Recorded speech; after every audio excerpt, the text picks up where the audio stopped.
Hello everyone and welcome to episode 44 of Let's Design Cities Skylines. Today we are back as usual at the city of Cedar Valley, where we are taking a look at the latest creation, the latest expansion in our city, which is this little neighborhood on the corner that follows the urban sprawl type layout. And obviously, even though it looks amazing, or at least I think it does, we're going to be doing quite a bit of detailing because obviously this is not by any means finished. We're going to get it pretty much complete, I have to say. At the end of this episode, we're going to leave it at I would say like 95% completion, because I mean, it usually happens that I just want to come back and add more things afterwards. I've been adding details in like the downtown area not so long ago, so that, I mean, even though I don't show them, I just need to do that for my own sake. So, but I don't know why I'm saying this, but in this episode, we're going to be focusing on this. We're going to be adding a lot of details, like I said, and in fact, we're going to leave an area where the fire is over there. There's a whole strip between the train tracks and this neighborhood that we're going to start breaking ground into, and that may be left for a future episode, but don't worry about that. We'll get to that in a moment. First off, we're starting by putting down pretty much trees all around. And I know that I sound like a broken record, but I usually like putting down trees in clusters and leaving open spaces in between. That, I don't know, that it just gives more breathing room as compared to like putting just a massive amount of trees one next to the other, which looks fine, but I don't know. In my mind, I think this adds an extra level of detail. It just makes it look nicer, and I highly encourage you to go try that out in your cities instead of just putting trees with a brush and that's it.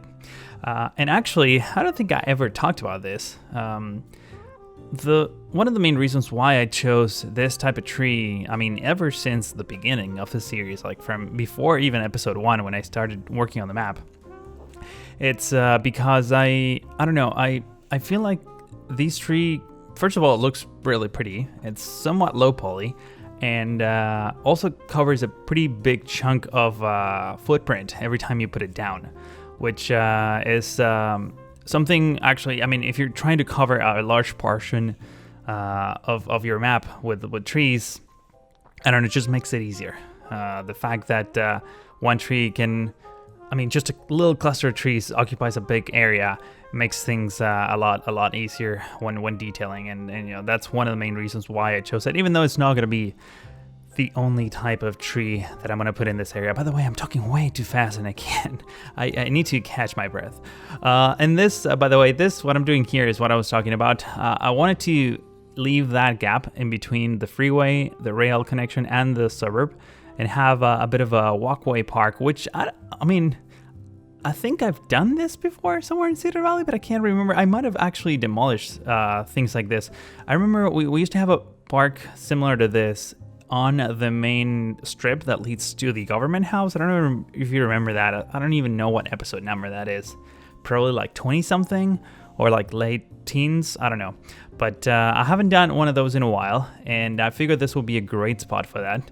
Unfortunately, yeah, I didn't have a whole lot of time to actually detail this, but I'll probably get it done in the next episode. We'll see what I say or what future me says at the end of this episode, but we'll get to that in a moment. One thing that I did learn, though, as I was putting down the pine trees, I forgot to mention this, which is amazing that I really didn't think of this. It's such an obvious thing that I really never put so much attention to it. So it turns out that as I was putting down all the trees and the foliage and everything, I kept hitting the tree limit. Back when I started this map, I would say by episode 10, I already had the unlimited tree mod. But I mean, you know how this game is. Like every time there's an update. In fact, this week, the new Stadiums DLC came out and it totally broke my game. It's working now, but I was having issues with traffic precedent and so on. Graphic glitches, I had to update my drivers. Anyways, I'm getting way off topic here, but the point is, back then, there was one of these updates. It broke my my game in a way that was really frustrating because it made me make a lot of work, extra work. What happened was that all the trees were duplicated, and I'm pretty sure it was because of the unlimited tree mod. And even to this day, I cleared the trees many times. I would save the game, and the game would load up with the trees not deleted, and it was like really frustrating. To this day, for some reason, it got fixed itself for the most part. I kept deleting the trees, deleting the duplicated trees, and eventually most of them were fine. But to this day, like I said, I still find just random trees on roads in neighborhoods that I maybe built after, or in an area where there was just a ton of trees that I deleted, but then due to this glitch they reappeared, and I keep deleting them. I guess my point, or the point that I was trying to make like 5 minutes ago, is that I'm gonna stay away from unlimited tree mods for now. At least, as much as I can, I want to. To get this neighborhood done, as I was hitting this limit, what I was doing is just simply deleting trees on the edges of the map, the trees that you would never really see on camera, or that I'm gonna make sure that you never see on camera. No, I don't do that. I never do that. I always finish everything, even the things that you don't see. Okay. Sorry. So what I discovered is, actually, this was my original point. Man, I'm all over the place this morning. It's 10:30 in the morning, by the way, when I'm recording this.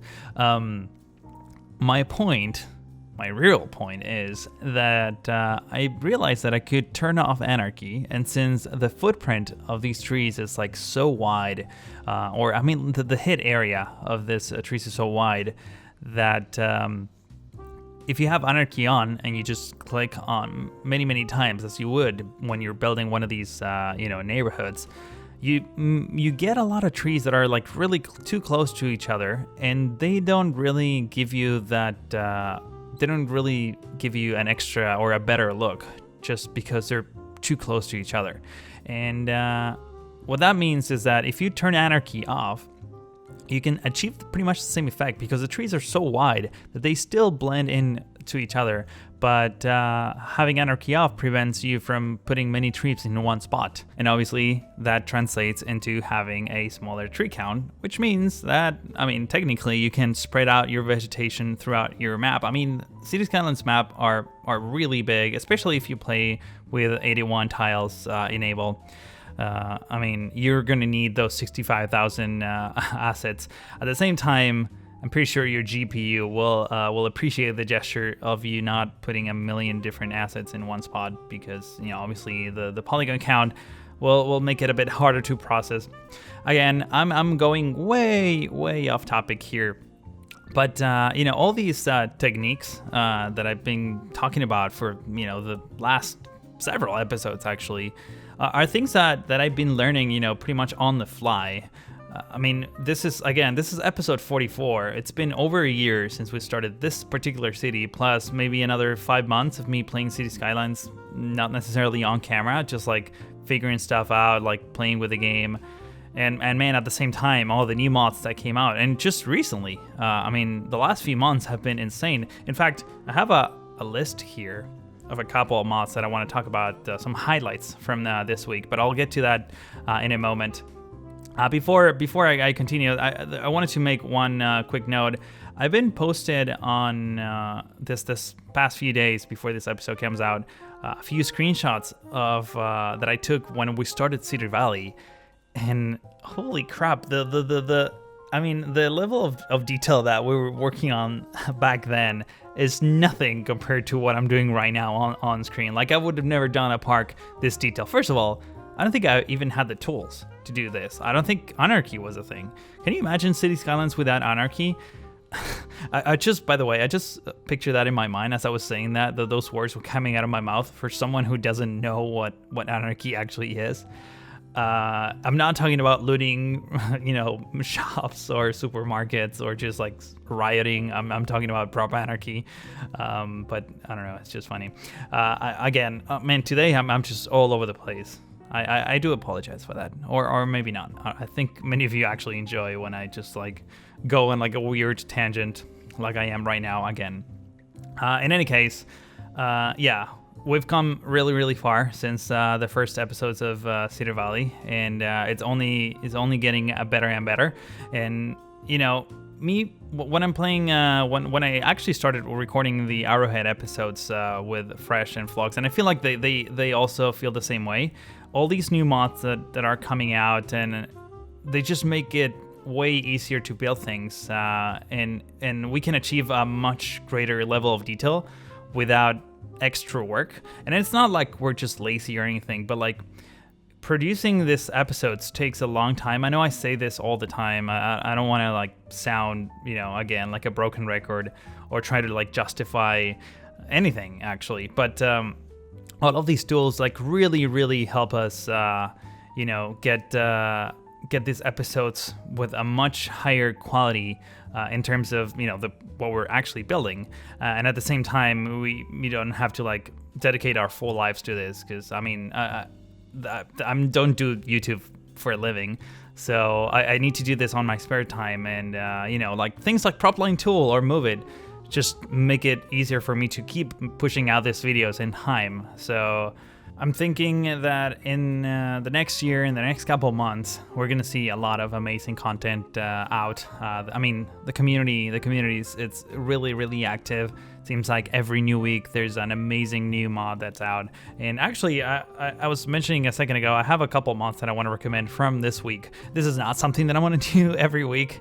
I'm now gonna give you like the recap of the most amazing mods this week. I mean, you can go to the Steam Workshop for that, I guess, but every time one of these mods caught my attention, I'll certainly mention it. And in today's episode, we're going to be talking about 3 mods that I spotted. The first one is a retaining wall asset that was created by Ronix69. Ronix69, in case you don't know, is the same modder who created the large decals. So it's good. I'm gonna try to remember to include the link in the description to all these mods, so make sure to check them out. And if I don't, just send me a tweet or a message or even a comment on these videos, and I'll do so. You can also obviously use the Steam Workshop search box. That usually works. And the second mod that I wanted to talk about, and this is more of an asset than a mod, is a modular warehouse by Avania, which is something that I've been expecting for quite some time, actually. I've been told about this before it came out, but it looks amazing. It looks much better than what I was expecting it. It's, obviously a modular warehouse, and we're talking about like large footprint warehouses. Like, it's pretty big. And it has a couple company names like UPS, DHL, even some fake names as well. And I think I'm actually not supposed to I'm not supposed if I should say this, but I think B. Squicklehausen is working on a variation of those warehouses as well, together with Avania. By the way, B. Squicklehausen, in case you don't know him, he is the asset creator behind, the custom planes from Strictoastair, or the ones from Taminato or Rhinestone Airlines, as well as some of the train props that I've been using here and on Arrowhead. So make sure to check out his Steam Workshop if you haven't yet. He makes some really good assets that are like really efficient when it comes to game performance. Finally, we should talk about vehicle effects. This is a big mod. It's game changing in the way that it will add a lot of detail to your simulation, I guess. Vehicle effects literally adds effects to, for example, trains. You can now have, for example, a steam engine putting out like clouds of steam out of the chimney. You can have lights, like a spinning light, for example, mounted on a locomotive, or things like that. So I highly encourage you to go check it out. I know many asset creators are already updating their trains to support this, and hopefully you don't even have to do anything. Maybe the next time you load your save game, the trains that you had now look much nicer. So I'm really looking forward to giving that a shot as well. But wow, we covered a lot of topics during this time lapse, and we're still a few minutes away. And I wanted to take this opportunity actually to ask any modders in the room, I guess, if you're a Cities Skylines modder, and if you want to give me a hand, and not just me, also like Fresh and Flux, we've been struggling quite a bit with the cinematic camera mod. I want to try to keep this short because I know most of you are not modders. So, but this has been a mod that we've been struggling with. This is how we get all the cool cinematics, you know, at the beginning of the episodes and at the end. And it's a really good mod, but it has some like really basic features, and we honestly need like 2 or 3 features added to the mod and just keep it the way it is. But I think I read that the mod creator is no longer going to update that, so there's really no point in keeping, you know, emailing him or messaging him to get it updated. But if you are a mod creator and if you want to give us a hand, please do send me an email or a tweet or a Facebook message or even a comment on the video.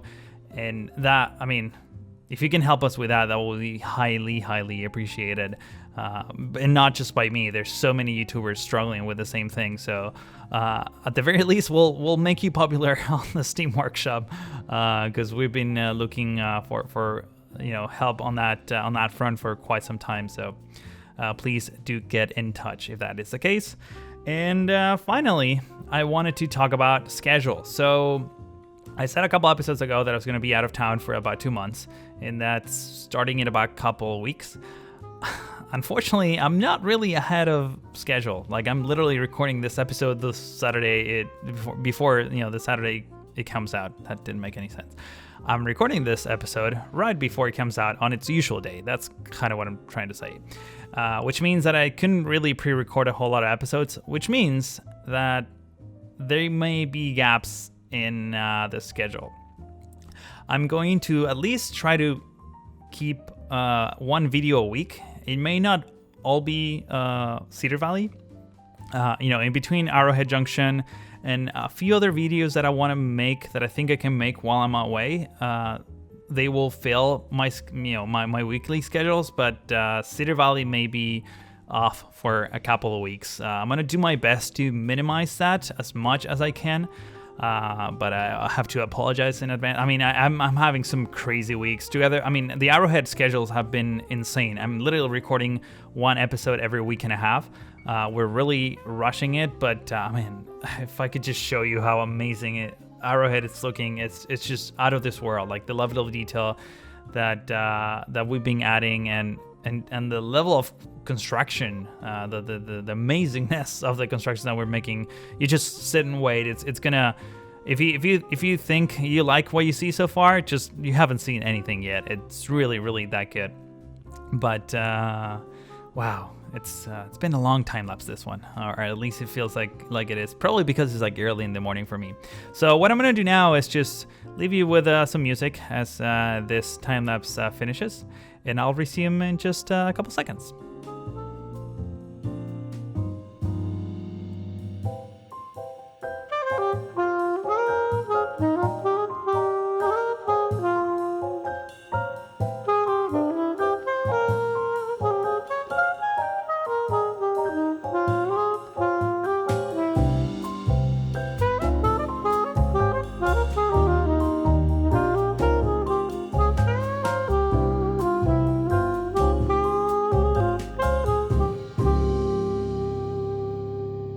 And as we slow things down, I just want to take some time to, do a bit of a walkthrough across the many things that we built during the time lapse, because time lapse goes by really fast, and sometimes you just can't see everything. I'm gonna pause the game because the frame rate is getting kind of crazy. After building this, the game performance has significantly gone down. I'm guessing 2 factors are in play here. The fact that there's so much stuff going on here, like all of these assets and props and everything, and also the fact that we're like over 100,000 population. Even though I know the game is capped at 65,000 agents, I feel like every time I zone a whole new neighborhood, it just gets worse and worse. So yeah, not super fun to work around. And right now my quality settings are not at max. So like shadows are not at max, details are not at max, and I'm only getting 20 frames per second. So I'm gonna try to point at this neighborhood from this corner, because if I look at the city, it just gets even worse. Now it's down to like 14 frames per second. It doesn't matter. Let me talk to you a little bit about this segment over here. So this is going to become a park. Obviously, I haven't detailed this yet, but I'll probably do it in between episodes for the next episode. I'm not sure if I'm going to put this on camera because it will be very similar to sort of the detail work that I did on this one. So, to not be super repetitive, I will show you the final result in the next episode, but I'm probably not going to show it on camera, the whole process.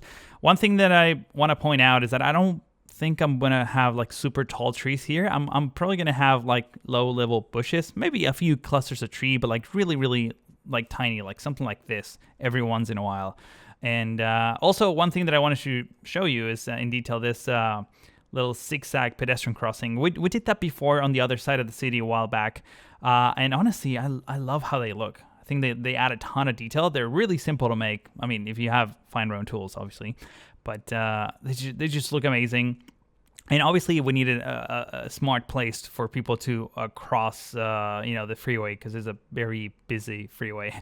And this, I don't know, I figured integrating this with the park was a good idea. And obviously, tunneling under was, an extra level of detail that I could have avoided by just going across and over the train tracks. But I feel like this is such a busy train track that, it will be kind of dangerous for people to go across. And the same goes for here. This little, pedestrian overpass with a bit of a picnic area here. I know some people actually enjoy just sitting next to a really loud, busy freeway and have, spend the evening. So I'm not judging. I'm just saying that exists in case someone was already writing a comment saying that this is unrealistic. I've seen that many times. So yeah, I also extended.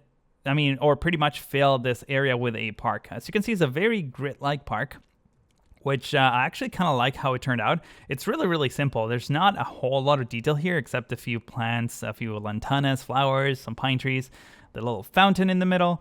But my goal with this was to start integrating the different areas of the city. We still have a few gaps here that I wanted to sort of integrate a bit more. Not that I want to fill everything with stuff, but I do want to have things to flow a little bit better. Having this gap here definitely doesn't flow. Even if we had a big construction area here, it would work.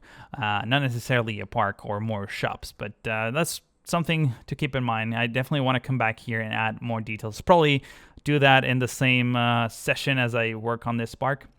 Let me show you here in detail how some of these paths actually work. There's this pedestrian crossing here that, obviously the pedestrian path goes around or goes under the train tracks. There's like using Anarchy. There's like really no connection here. But Tim the Terrible created these beautiful assets, and I decided to put them pretty much all over the place. This is not the first time I use them. I used them before, but they do look amazing here. And obviously, if you look at it, if you pay attention closely here, so the fences come all the way to here, but I think the fences should also continue pretty much throughout the length of this, where the pedestrian and the train tracks are, just to for added safety. Not that it's not like I'm trying to prevent people from breaking into the train tracks, but it's more like people accidentally walking on the train tracks and getting hit by a huge freight train. So we'll continue probably the fence design all the way to here, and obviously have gaps for these pedestrian crossings, obviously. So let's see, what else do we do? Okay, so in terms of this neighborhood, as you can see, there's a lot of things going on here. There's so much that I may not be able to show you in this last few minutes of the video, but I just wanted to point out a few highlights, specifically where I added the extra level of details. So for example, this elementary school and high school combo.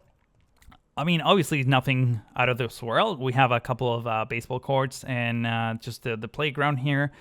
And obviously the decals that point or give signs that kids are coming in and out of the yard from this direction. That's why everything is kind of worn down here, which I really like how it turned out. Let's see, this shopping mall over here. Spent quite a bit of time working on this one. As you can see, there are some ploppable parking lots, but then I started filling the area with my own custom parking lots, or at least the decals, and obviously just adding cars. The angles are quite not right. I know there's so many lines going in different directions. That's one thing I don't like, but this also happens in real life, so I'm okay with that. And sometimes, I mean, given the limitations of the assets that we have, like this angle, like I have no control over this angle. Otherwise, I would have done a different shape. Can you imagine if someone creates a mod where you can actually draw nodes and create your own like assets pretty much live on the man? I'm just maybe I'm dreaming, maybe I'm not. If you're a modder out there, yes, just food for thought. Let's see what else. I mean, this shop's right here look kind of nice. This ones have one design style. These ones have another design style, and obviously added a few like tables and umbrellas here for people picnicking. And this is pretty much what you would see as you come in. This is like very typical of American suburbs, where you just see the back of the stores, and maybe there's like a sign, as you can see here, with a Bed Bath and Beyond. I decided to put another sign right here on the entrance that actually rotates. It's just going to start the simulation for a second. In real life, I would have had like a super tall sign. I know there are some assets like that. I didn't like any of them, to be honest, but where that lists pretty much every store that's on that corner.